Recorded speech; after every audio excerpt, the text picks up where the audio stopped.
Yo, halo masyarakat, selamat datang di channel Kinemas Anime. By the way, dari minggu kemarin gue bahas KNY mulu ya. Soalnya dari kemarin gak ada request, jadi mending admin fokus aja satu anime dulu.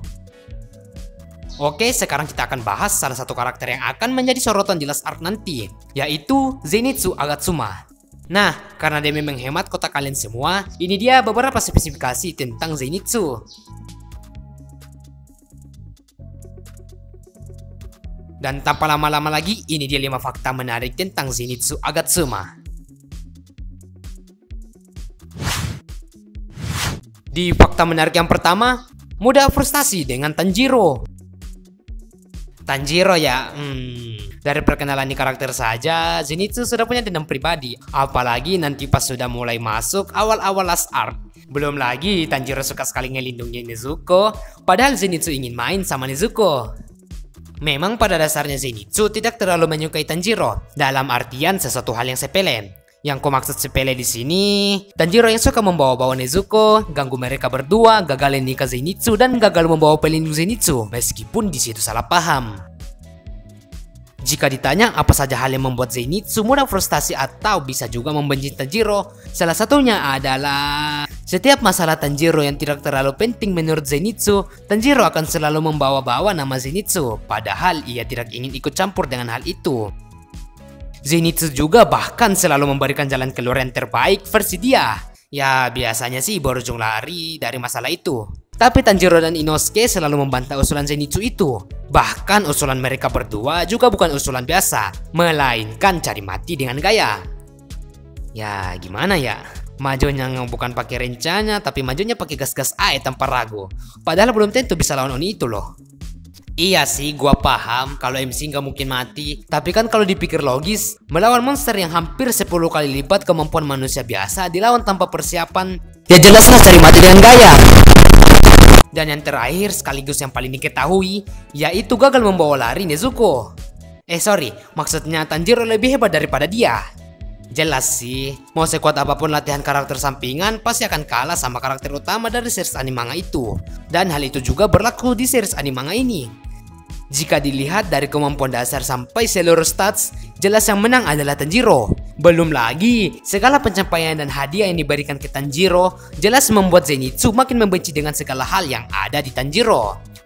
Padahal Zenitsu maunya ngeharem atau punya satu istri, malah datang Tanjiro gangguin. Oh iya, sekadar mengingatkan, Zenitsu memang membenci Tanjiro, tapi hanya sekadar hal-hal yang sepele. Dalam artian peringan cerita anime manga ini, bukan berarti dia membenci seperti halnya Akaza ke Tanjiro atau Muzan ke Tanjiro.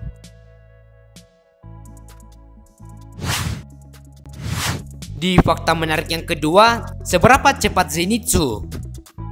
Jadi memang pada dasarnya Zenitsu mempunyai kemampuan pernafasan petir yang memfokuskan seluruh pernafasan itu ke kaki pengguna jurus itu agar dapat menciptakan sebuah serangan dengan kecepatan tertentu untuk membunuh Oni dalam satu serangan. Memang tidak selalu berhasil dalam satu kali serang, tapi lama-kelamaan saat cerita ini terus berlanjut, kemampuan Zenitsu juga akan semakin cepat dan semakin kuat juga.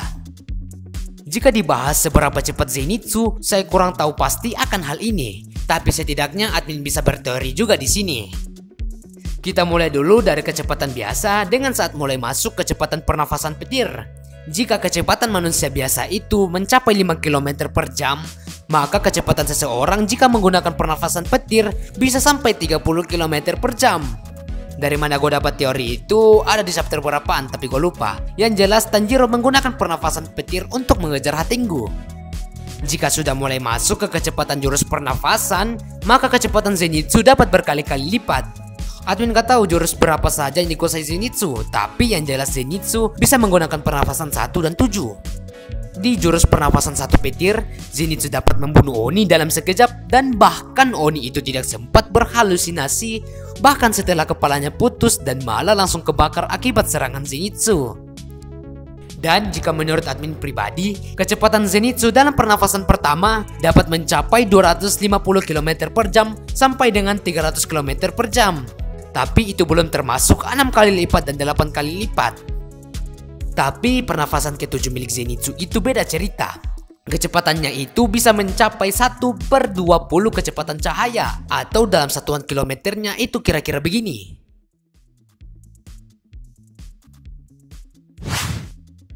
Di fakta menarik yang ketiga, prestasi selevel Hashira. Sebelum lanjut ke fakta ini, bagi kalian yang tidak ingin terkena spoiler, silakan langsung aja ke fakta keempat. Karena fakta ini memiliki spoiler yang berujung ke ending anime manga ini. Oke, lanjut.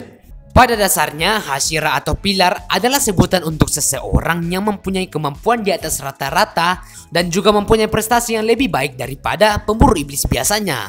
Biasanya Hashira atau pilar diturunkan ketika misi yang diberikan oleh Kaguya terlalu berat untuk pemburu iblis biasanya.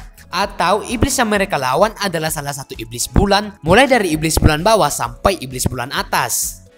Salah satu Hashira yang sudah diperlihatkan di animenya yaitu Rengoku, yang mati karena melawan salah satu iblis bulan atas, lebih tepatnya Akaza si pengisi iblis bulan atas 3. Di akhir pertarungan mereka berdua, kita sempat diperlihatkan sebuah pernafasan batin yang bernama Rengoku. Kalau dipikir-pikir, itu adalah sebuah pernafasan original yang dibuat oleh dirinya sendiri, dan bukan pendahulunya yang membuat jurus itu. Dan hal ini juga berlaku untuk si Gyu. Sebagai salah satu pilar air, Gyu mempunyai pernafasan original, yaitu jurus pernafasan air ke-11. Itulah mengapa saat itu Tanjiro sempat terkejut karena pernapasan air hanya ada 10 jurus. Sedangkan jurus ke-11 itu Tanjiro belum pernah pelajari sama sekali. Di pernapasan petir, jurus yang diajarkan oleh guru mereka berdua hanya berjumlah 6 saja. Tapi hebatnya, Zenitsu dapat menggunakan jurus original yang hanya ia bisa gunakan, yaitu jurus ke-7 ini. Dan berkat hal itu, ia bisa dikategorikan sebagai salah satu orang yang sudah setara dengan pilar. Mau dilihat secara prestasi yang dapat mengalahkan salah satu iblis bulan atas, ataupun secara kemampuan yang dapat membuat salah satu jurus pernapasan baru. Di fakta menarik yang keempat, pendengaran Zenitsu. Bukan karakter sampingan kalau nggak punya kelebihan sama sekali. Oke, memang pada dasarnya setiap karakter di anime jenis apapun pasti mempunyai kelebihan masing-masing. Contohnya kayak Usopp di anime One Piece yang mempunyai kemampuan serangan jarak jauh, dan Noya dari anime Haikyuu yang mempunyai skill defense terbaik di timnya. Dan Zenitsu kali ini mempunyai kelebihan tersendiri, yaitu indera pendengarannya. Berbanding terbalik dengan Tanjiro yang mempunyai kelebihan di indera penciumannya yang sangat kuat. Untuk kasus Zenitsu kali ini, ia bisa mendengar apapun di sekitarnya selama masih berada dalam radiusnya. Admin gak tahu jumlah pastinya, tapi kalau dikira-kira itu bisa mencapai 300 meter dari lokasinya berdiri saat ini.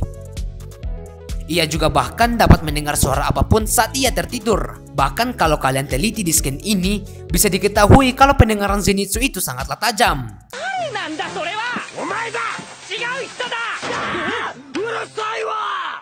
Ya, kalau dipikir logis, mungkin kalau orang tidur bisa dengan mudah bangun kalau diteriaki. Tapi ini orang pingsan loh. Kok bisa dengar suara orang anjir? Bahkan diketahui juga kalau Zenitsu dapat mengetahui jenis atau makhluk hidup apa yang ada di sekitarnya, layaknya penciuman milik Tanjiro atau jurus pelacak milik Inosuke.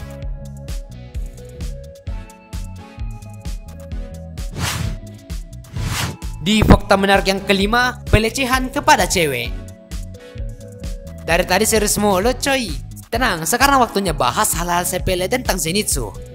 Kan memang Zenitsu digambarkan sebagai salah satu media peringan cerita di anime manga ini. Ya, yang sudah aku katakan tadi, Zenitsu itu mirip Usopp. Kalau waktunya bercanda kelihatan tolol, tapi kalau sekalian serius jagonya minta ampun. Nah, ada beberapa meme yang sudah keluar tentang seberapa goblok nih karakter. Yang paling sering itu biasanya kalau berhubungan dengan Nezuko. Zenitsu yang putus akibat Tanjiro, meskipun memang cewek itu nggak suka Zenitsu, tapi tetap hal itu membuat dendam Zenitsu muncul kepada Tanjiro. Padahal Zenitsu hanya ingin mewujudkan tujuannya, yaitu membuat circle harem dan kehidupan damai. Nah, itu tadi beberapa fakta menarik tentang Zenitsu Agatsuma. Fakta manakah yang kalian suka atau kalian baru tahu? Silahkan tulis aja di komentar. Kalau kalian suka videonya silahkan like, tapi kalau nggak suka like aja, dan sampai jumpa di video selanjutnya.